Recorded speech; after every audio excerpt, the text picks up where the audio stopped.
and I just returned from 4 weeks of training and visiting with the students of Europe Key Federation and teachers. It was wonderful. We had a great time, and thank you to all of you who were there. Of course, it's really nice to be back in Maui and at home with our animals and grandchildren and children, and nice to be here with all of you folks again. So let's begin. Onegaishimasu. I'll begin by reading Shokushu number 8, Plus Life. The absolute universe is one. Here, two opposing actions appear, and the relative world is born. This is called yin and yang in the Orient and plus and minus in the West. A bright, vigorous life is called a plus life, and a dark, oppressive one is called minus. Let's work towards a plus life by eliminating all minus ideas from now.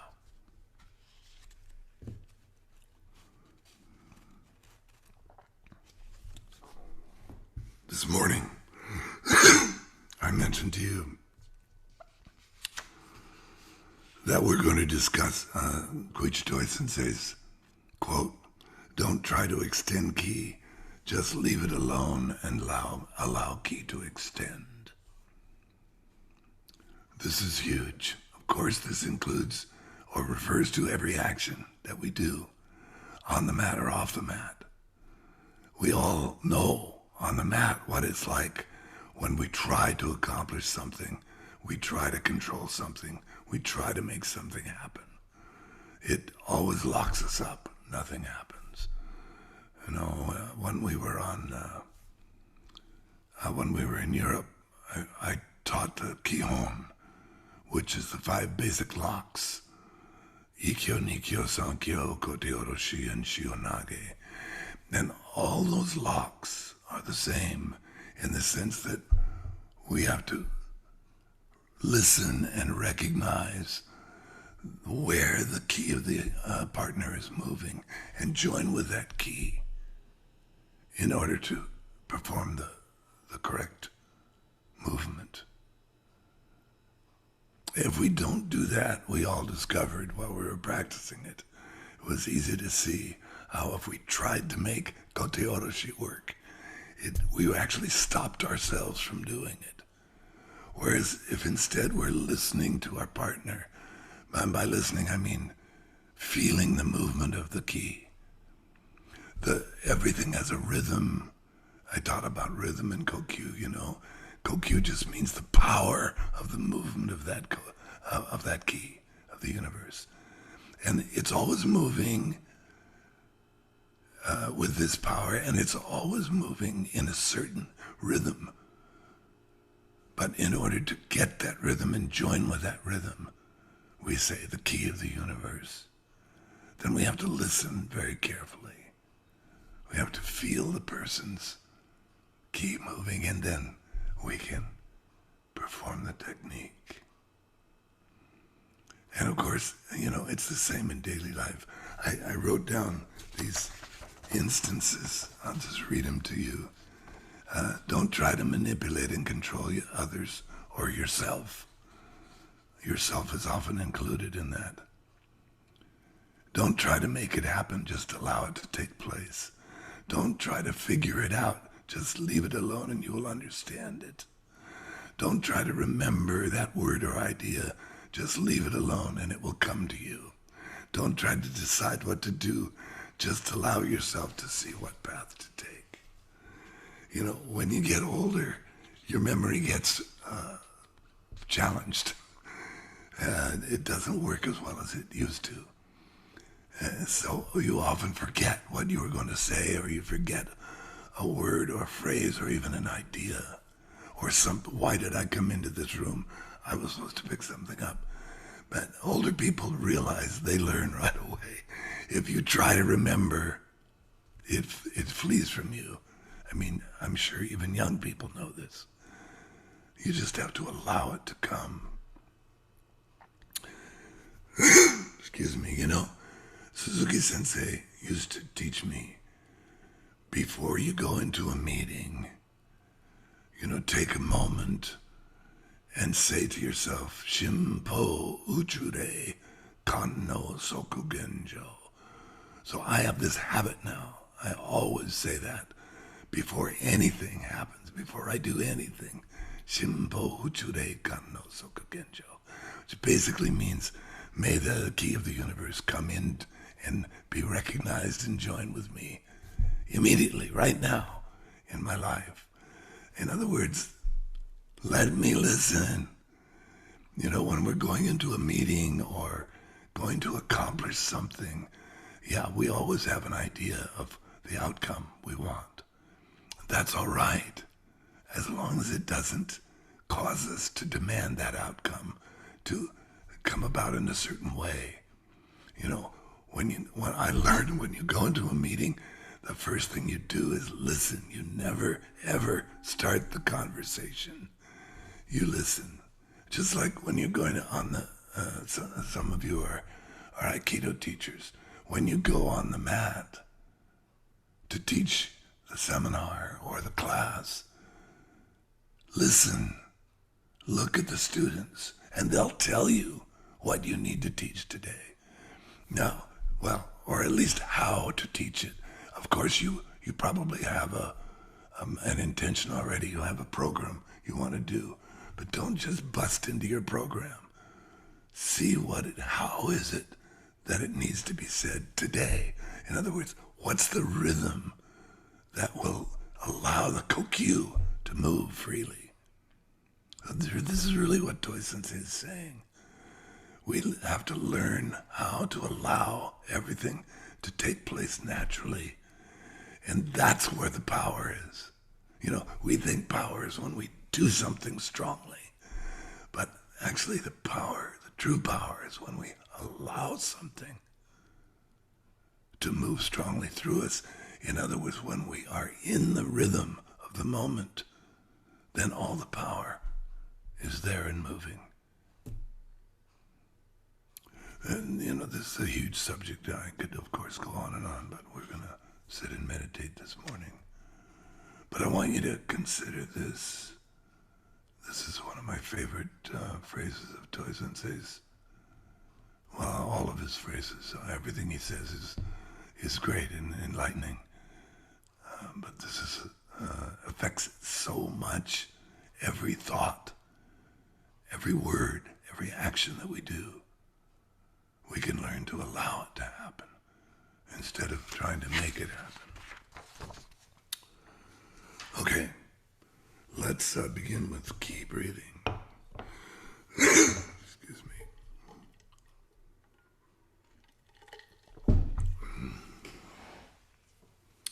All right, sit up straight, please. Close your eyes.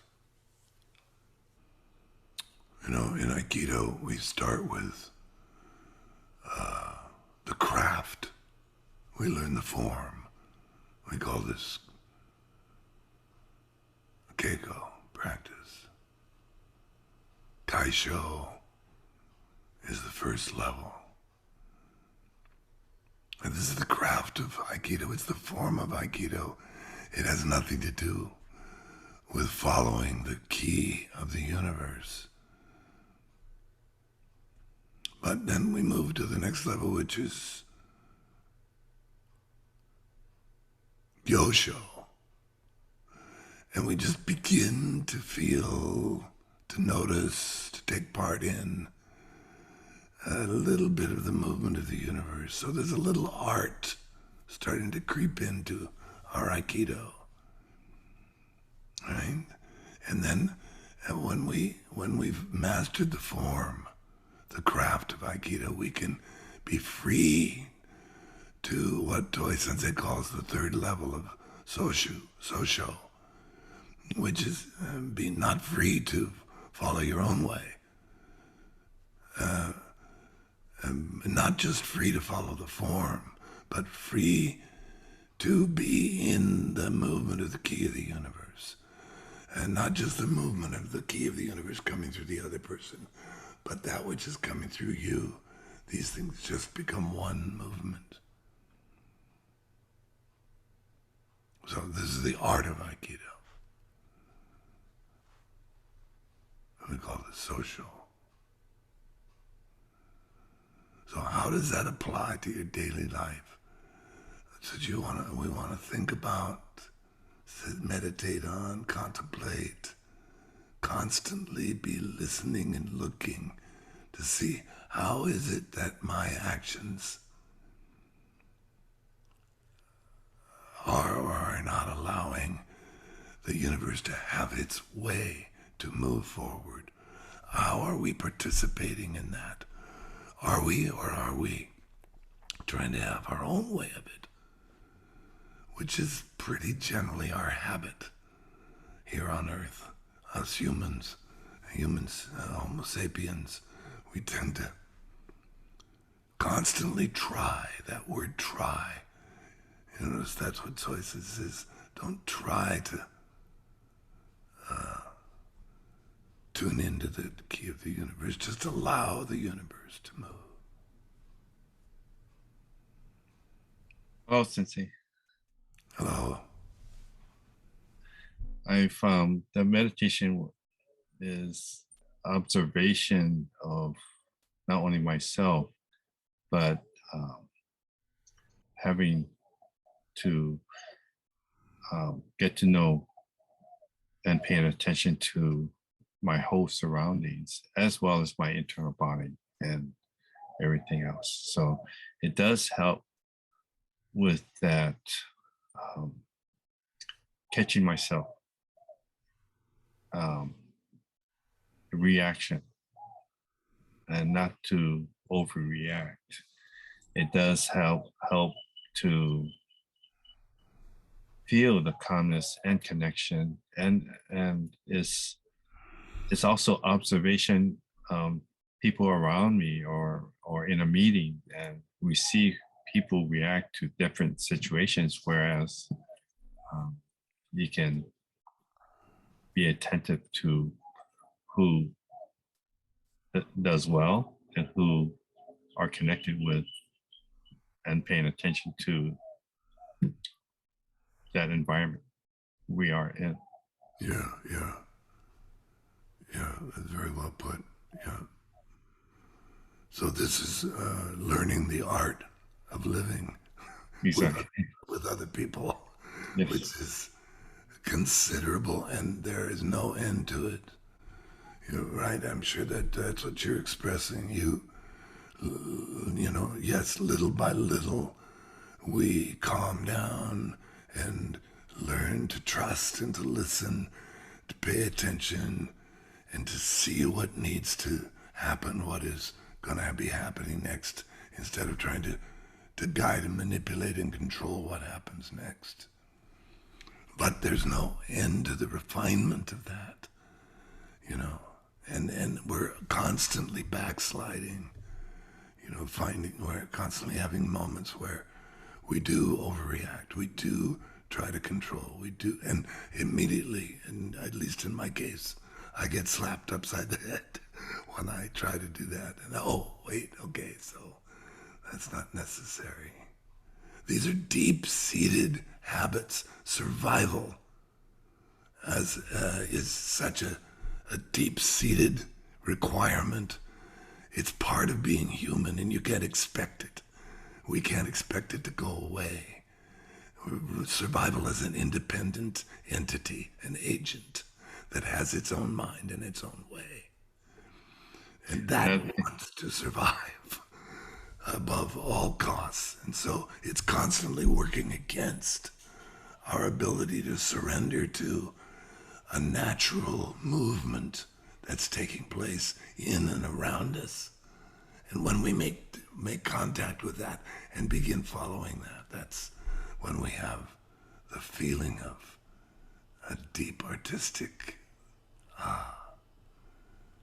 oh, what do you call it? Satisfaction, maybe. notice that a good friend is we are always connected. We don't have any arguments, and Yeah, they have a good connection to what we say or learn to teach. Another thing is what you love. I just found this out. If you love something, you are self-taught and you pay attention to your self-taught of evolution. What was that last word? Evolution or development of yourself. Evolution. Yeah, Evolution. yes.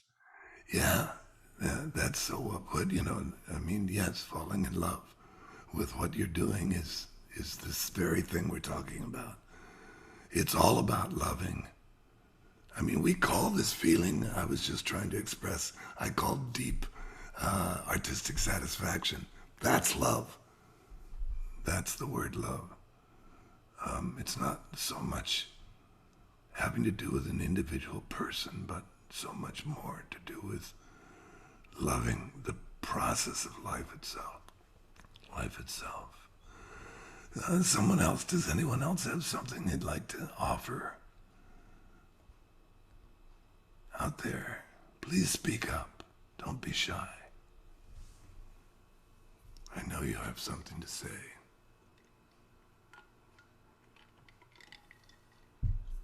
Hello, Sensei. Morning. Hello, David. Hi. Welcome back. Glad to have you back. Thank you. Yeah. Great to be here. Yes. The feeling after the sit this morning, it was very powerful, I think, for whatever reason for me today. And then when you say Shimpo Chore Kano Soko Genjo before you enter spaces or meetings, I really see that connection now. Like, it's really important to have that. But I don't know, I'm thinking it back to this calmness going in, for me anyway. But it would be a good reminder to just settle as you walk into a meeting or any situation. But I think now I see the importance of something like that, to have a habit of just resettling before you enter. Yeah. Is that kind of what's going on? Oh, of course. I mean, it's everything. It's like when your wife says to you, "Could I talk to you about something?" Right. you say "Shimbo," I'm not so good, because we want to listen. We want to listen with an open heart and open mind, and any really, as you say, it's any circumstance. The more important the circumstance to us, the more important not to speak up first, but to listen. And the Shimpo today is just a kind of a technique to get us to just stop before you open that door. Just stop, take a breath. Oh yeah, that's what I'm doing here on earth. That's my purpose. And then follow that purpose, because we are dealing with, like I said, about this creature that wants to survive by itself. We're dealing with an incredibly powerful force that would like you not to pay attention, not to be in love, not to love what you're doing. Isn't that interesting? And it's really against a part of us that really is ignorant and animalistic and just craves and craves and craves. So that's to be recognized and appreciated, because that power needs to be harnessed. I mean, that doesn't go away. That force, when we love, is in the middle of the love. When we're moving in action in Aikido, that's what we call a rhythm, being in that rhythm. And Kokyu, the Kokyu that's why I say when you come to train at the dojo, don't leave the bad and the ugly behind and just bring the good. Bring it all, because it all has to be transformed. And maybe it's not a permanent condition until we pass away, because it's constantly fluctuating. But being aware of that, and these are just tools that we can use to help ourselves, train ourselves to be loving and open and free. Okay, well, thank you very much, everyone. It's so good to be back and to see you all. Domo arigato gozaimashita. See you next week. Aloha.